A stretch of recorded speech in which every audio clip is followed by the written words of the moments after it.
A very, very good Monday afternoon to you. I hope I find you very well indeed on what is here in Manchester actually quite a nice day. Not a bad day at all, and having a quick look at the early tennis of the day, both at Roehampton for the qualifiers for Wimbledon and down at Eastbourne for the Aegon tournament that's down there at the moment. It looks like most of the UK is having relatively good weather right now.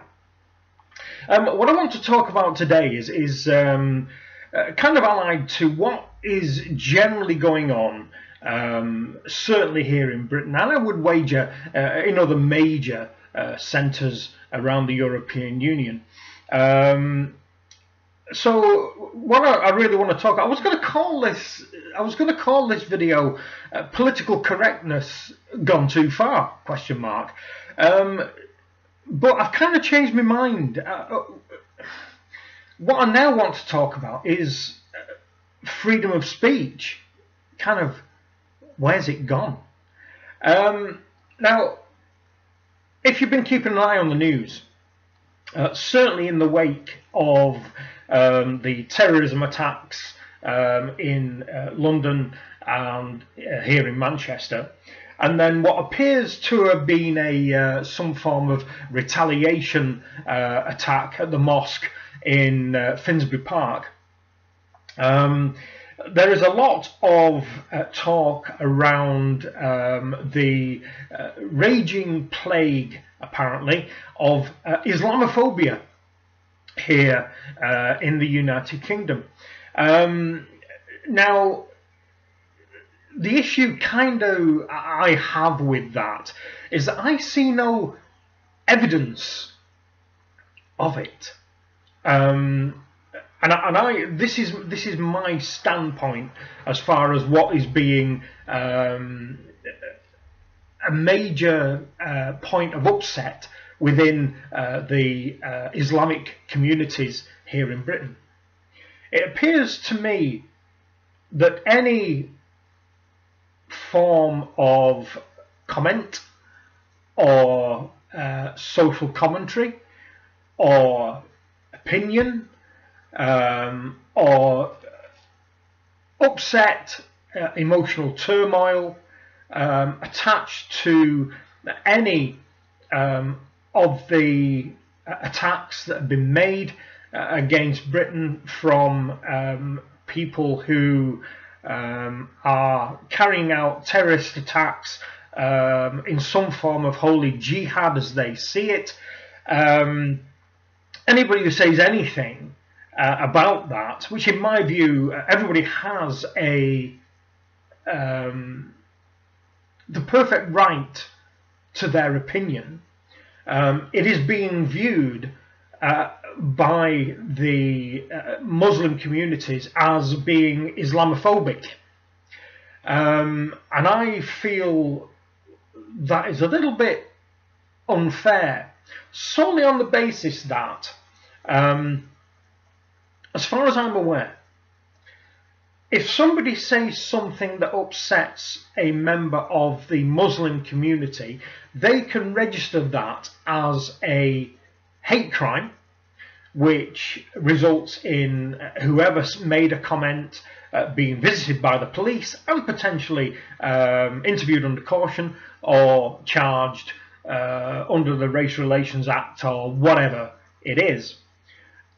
It also appears to me that the Muslim faith can take annoyance or upset regarding absolutely anything, and they have an all-encompassing race card that they can play against anyone of any other ethnicity or any other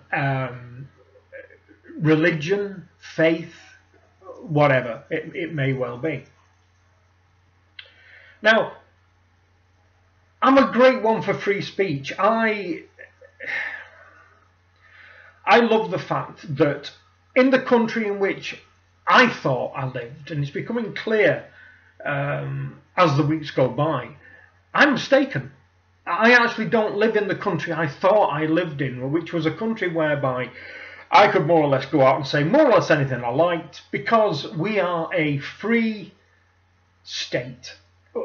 We have been given the right to a free and democratic government, a free and democratic vote, if indeed we choose to vote, or in my case, we choose not to vote.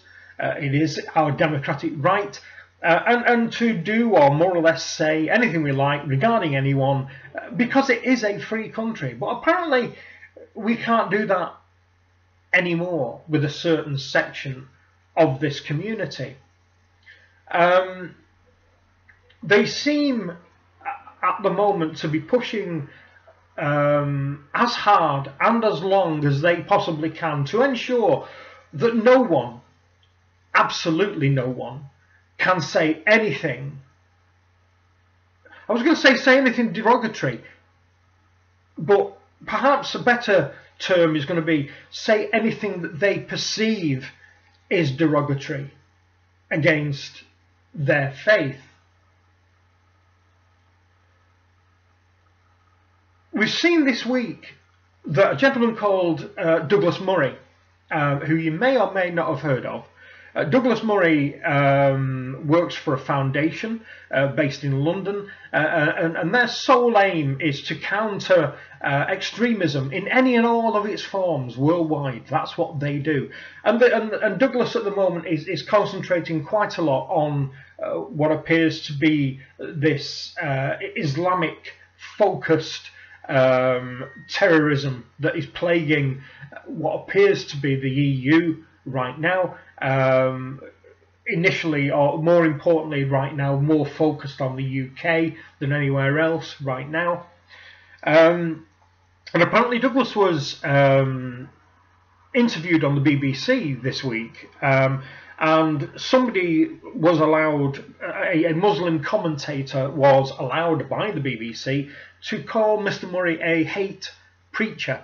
2 days following that, the BBC had to retract that statement and make a formal apology to Mr. Murray. He has been big enough to say, you know, as far as he's concerned, the matter is now over, and he has moved along from that. But that seems to be where the Islamic faith, as it were, are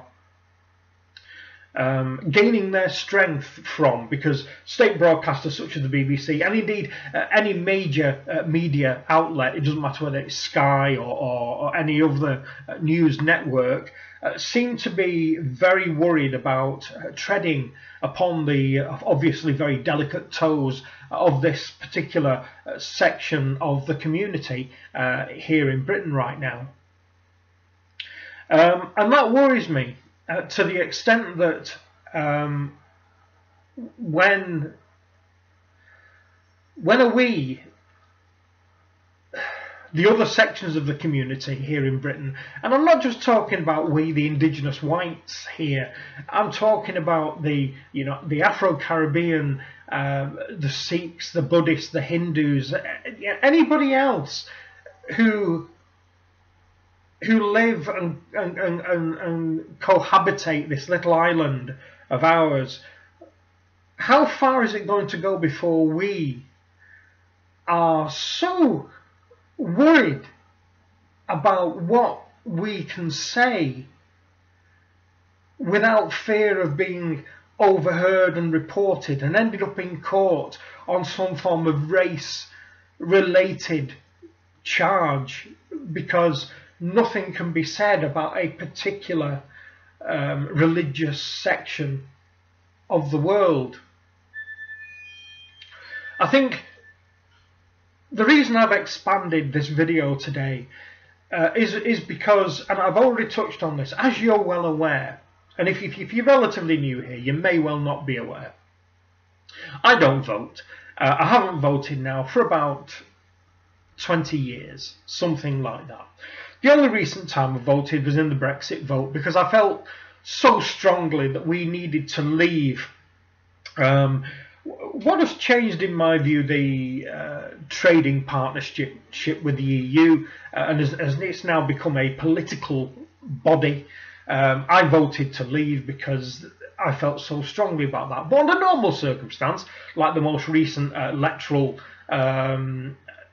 votes, both locally for our mayor or general election for the central government, I don't vote because I don't have any faith in the system. I don't believe anything changes, and I think that I can back that up by all the conversations that we have, whereby we all complain halfway through a term of a government saying, well, nothing ever changes. The NHS is still not working right, education's not right, and so on and so forth. So it seems a little bit pointless for me to vote.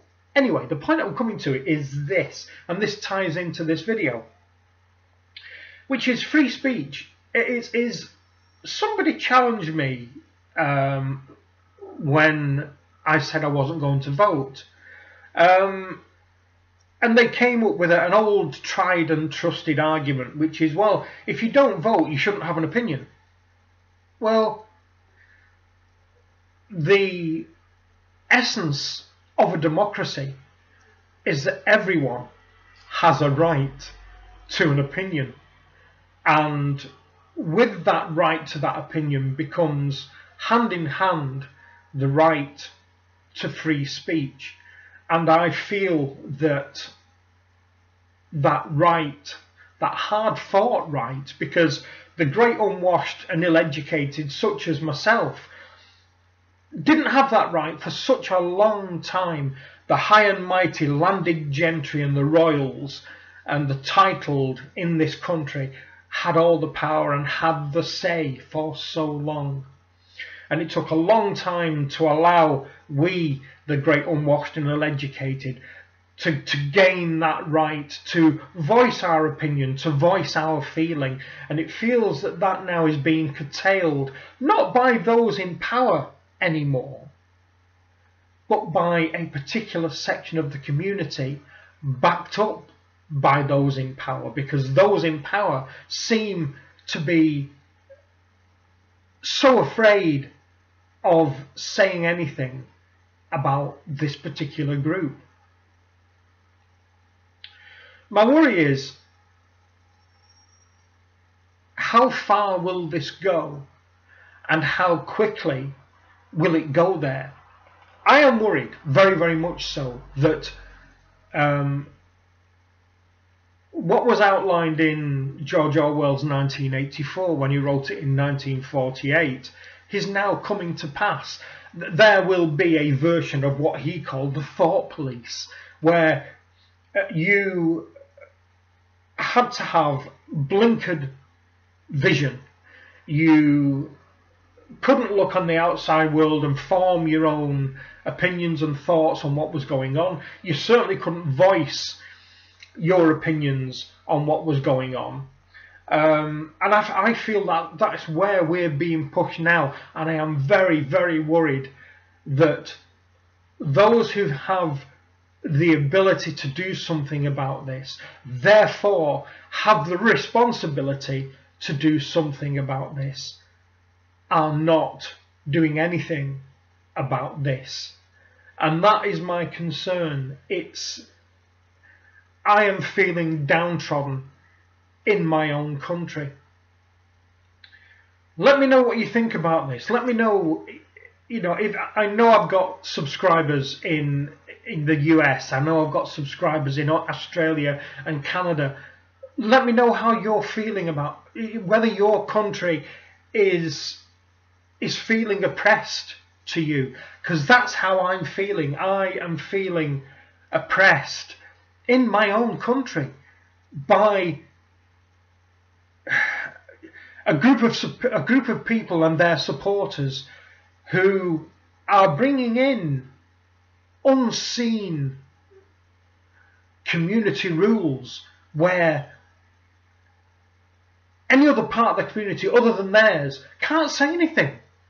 We're just too worried about saying anything. And anybody who knows me, I have a lot of friends and acquaintances who would say, to their great annoyance, that I say things without any great consideration.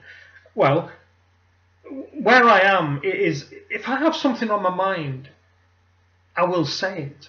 Now, yes, I can control what I say and when I say it.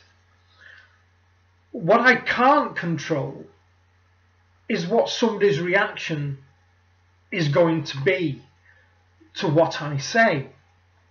Now, should I constantly be thinking, well, should I be worried about what the reaction is going to be to this? I don't expect anyone to second guess themselves if they're going to say something to me, because I'm big enough to fight my own corner. So I think that everyone should be armed, as it were, mentally and verbally, to fight their own corner. If I say something to them that they disagree with vehemently. So let me know what you think. I'll finish off here by saying that I try to live by every day of my life, which is, I may not agree with what you have to say, but I will fight to the death for your right to say it. And I don't feel right now here in Britain, in my home country, that I can be sure of having that right. And I feel if I had a religion, I would feel that is a God-given right.